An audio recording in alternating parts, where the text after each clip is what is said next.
அனைவருக்கும் வணக்கம். இந்த ப்ரீ மார்க்கெட் அப்டேட்டில் இந்த மந்த்துக்கான லெவல்ஸும் அப்புறம் வீக்லிக்கான லெவல்ஸும் எல்லாமே நம்ம அப்டேட் பார்க்க போகிறோம். அதுக்கு முன்னாடி இது முழுக்க பயிற்சிக்கான வீடியோவை. இது மேத்தமெட்டிக்ஸ் அடிப்படையில் எடுக்கக்கூடியது. மந்த்லி லெவல்ஸும் வீக்லி லெவல்ஸும் பார்க்குறோம். இது மேக்ஸ் அடிப்படையில் எடுக்கிறதுனால இதனுடைய ரூலை அப்படியே டிக்டோ ஃபாலோ பண்ணணும். இது கூட உங்களுடைய டெக்னிக் ஏதாவது மேட்ச் ஆச்சுனாலும் நீங்கள் தாராளமாக பயன்படுத்தி கொள்ளலாம்.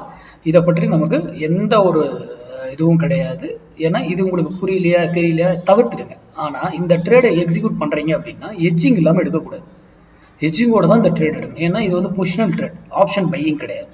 ஆப்ஷன் பையிங்கிறது நீங்கள் ப்ரீமியம் வந்து பொசிஷனலி என்னுடைய இதில் நான் சஜஸ்ட் பண்ணுறேன், சொல்லி கொடுத்துருக்கேன் பொசிஷன் கிளாஸில் ஆப்ஷன் பையிங் எப்படி பண்ணுன்றது. ஆனால் அதை நான் சஜஸ்ட் பண்ணுறது கிடையாது. ஏன்னா பொசிஷனுங்கிறது பையிங்க்கு கிடையாது, செல்லிங்க்கு தான் அது கரெக்டாக இருக்கும். கரெக்டுங்களா? பையிங்க்கு வந்து 2 நாள் ஏறிட்டு 3 நாள் ஏறினா உங்கள் ப்ரீமியம் ஃபுல்லாக ஏரஸ் ஆகிடும். அதனால அதை நான் பையிங்க்கு சஜஸ்ட் பண்ணுறதில்ல. சரி, அதுக்கு முன்னாடி இப்போது பெரிய ஈவெண்ட்லாம் இருக்குது, எக்ஸிட் போல் அது இதுன்னு இப்போ எல்லாம் நிறைய பேசிக்கிட்டு இருப்பாங்க. கரெக்டுங்களா? ஆனால் ஒன்றை மட்டும் நல்லா புரிஞ்சுக்கோங்க. மார்க்கெட் இதெல்லாம் ரிசல்ட்லாம் வர்றதுக்கு முன்னாடியே நம்ம ப்ரிடிக்ட் பண்ணிட்டோம். ஏன்னா நமக்கு வந்து பங்குச்சந்தைங்கிறது எக்கானமி, அரசியலும் எக்கானமியும் ஒன்றுக்குள்ள தொடர்புடையது. அப்போ எக்கானமியை பற்றி நீங்கள் தெரிஞ்சுக்கணும்னா பொலிட்டிக்கலை பற்றி நீங்கள் தெரிஞ்சிருக்கணும், படிக்கணும். அது வந்து இன்வெஸ்டருக்கு, ட்ரேடருக்கு கிடையாது. ட்ரேடருக்கு டெக்னிக்கல் இருந்தாலும் போதுமானது. ஓகேங்களா? இன்வெஸ்டருங்கிறவங்க இந்த ட்ரெண்ட் இப்போ பிடிச்சா பெருசாக பிடிக்கலாமா அப்படின்னு பார்ப்பாங்க.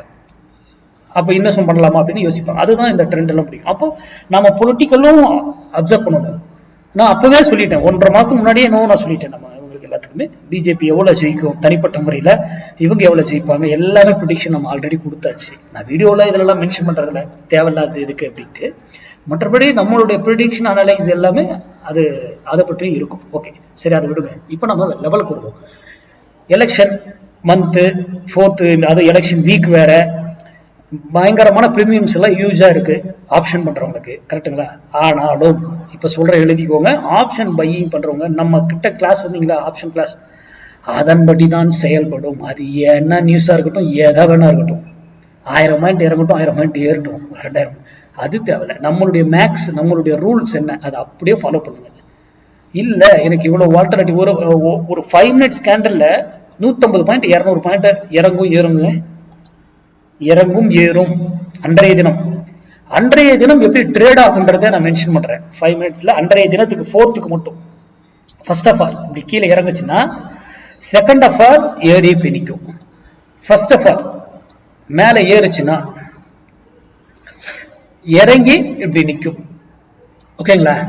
அப்போ மார்க்கெட்ல நம்ம எந்த இடத்துல வந்து ட்ரேட் பண்ணணுமோ அதுக்கான வேல்யூஸை அந்த இன்ட்ராடேனுடைய கால்குலேஷன் வேல்யூஸ்ல கரெக்டாக மேட்ச் பண்ணி பயன்படுத்தணும், இன்ட்ராடே வேல்யூஸ். ஓகேங்களா? இது வீக்லி. அது மட்டுமல்ல, 21,700ன்ற லெவலுக்கு நிஃப்டி வந்தாங்க தாராளமா எட்ஜிங்கோட நீங்க பை பண்ணி கொள்ளலாம். இது முழுக்க பயிற்சிக்கான வீடியோ. நான் என்னுடைய வியூவை தான் ஷேர் பண்றேன். உங்களுக்கு விருப்பம் இருந்தா எடுத்துக்கோங்க, இல்லைன்னா தவிர்த்துடுங்க. எட்ஜிங் எல்லாம் பண்ணாங்க. 22,700 வந்தால் மார்க்கெட்டு தாராளமா நீங்க பை பண்ணி கொள்ளலாம். ஏன்னா அது இயர்லிலே பையில் இருக்கு. நான் ஜனவரி 1 சொல்லிக்கிட்டு இருக்கேன். அங்க பை பண்ணீங்கன்னா அது ஃபர்ஸ்ட் 23,412 டச் பண்ணும் போயிட்டு. அந்த 21,700க்கு கீழே மார்க்கெட் க்ளோஸ் வச்சிருச்சுன்னா பையில இருந்து எக்ஸிட் ஆயிட்டு எகைன் மேல வந்ததுக்கு அப்புறம் நம்ம எடுத்துக்கலாம் பை ஃப்ரெஷ். ஆனா இப்படியே மேல போயிடுச்சுன்னா ஒன்னும் பண்றதுக்கு. ஓகேங்களா? இது வீக்லியில். வீக்லிக்கு 21,748 வந்தா பை, ஸ்டாப் லாஸ் 628, செல் 23,372, 23,452 போனா செல். இது இந்த வீக்குக்கான லெவல்ஸ். ஓகேங்களா?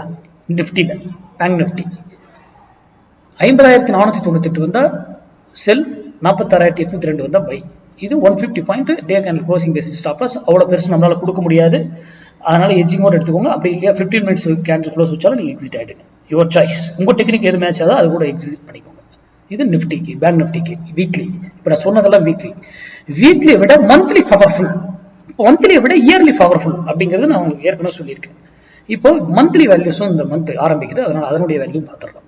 நிஃப்டி 21,448 வந்ததுன்னா பை பண்ணிக்கலாம். Stop loss 338. இங்க வந்தா கண்ணை மூட்டு 21,700 நம்ம சொல்லிட்டோம். ஒரு விக் வந்து விட்டு கூட இங்க இறங்கினா நான் சொல்றேன், இறங்கினா இந்த பிரைஸ்க்கு வந்துட்டு கூட திரும்பலாம் மார்க்கெட். விக்கு விட்டு அப்படியே ஒரு விக்கை விட்டு அடுத்த அப்படியே கொஞ்ச நேரத்துல அப்படியே தூக்கிட்டு போயிடுவாங்க மேல சட்டன ஸ்பீடா. புரியுதுங்களா? அடுத்து செல் 23,662 வந்தா செல்லு, 23,748 ஸ்டாப் லாஸ். அப்போ மேல போனா செல் ட்ரிகர் பண்ணலாம். ஏன்னா மேல போனா நம்மளுடைய இயர்லி டார்கெட் ஃபினிஷ் ஆயிடுது. கரெக்டுங்களா?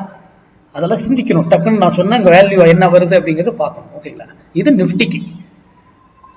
பேங்க் நிஃப்டி 51,258 வந்தா செல்லு, இது சேம் 150 பாயிண்ட் ஸ்டாப் லாஸ் வச்சுக்கோங்க. 50 மினிட்ஸ் க்ளோஸ் ஆனாலும் எக்ஸிட் ஆயிடுங்க. அதுக்கப்புறம் இதான ஃப்ரெஷ்ஷாக மறுபடியும் வந்தால் எடுத்துக்கோங்க. செல்லு தான் பை. 46,052 தான் பை. 50 மினிட்ஸ் கேண்டில் க்ளோஸ் வச்சா வெளியே போயிடுங்க. 15 பாயிண்ட்ஸ் ஸ்டாப் லாஸ் வச்சு. ஓகேங்களா? எகைன் மேலே வந்தால் ஃபர்தராக நீங்கள் என்ட்ரி எடுத்துக்கலாம். இதுதான் இந்த மந்த்துக்கு இந்த வீக்குக்கு. இதுலேயும் மேக்ஸ் இந்த ப்ரைஸ்லாம் எப்படி ஒர்க் ஆகுதுன்னு இந்த எலெக்ஷன் டேலையும் எப்படி ஒர்க் ஆகுதுன்னு வாட்ச் பண்ணி பாருங்க. இது இல்லாமல் ஆப்ஷனில் நம்ம சொல்லி கொடுத்த ஆப்ஷன் கிளாஸ் இருக்கு இல்லையா, அது டோட்டலி வேற. அதெல்லாம் அந்த புள்ளிகளில் தான் நடக்கும். அதில் என்ன சொல்லி கொடுத்த ரூலோ அந்த ரூலை அப்படியே ஃபாலோ பண்ணுங்க. நன்றி, வணக்கம், வாழ்க வளமுடன்.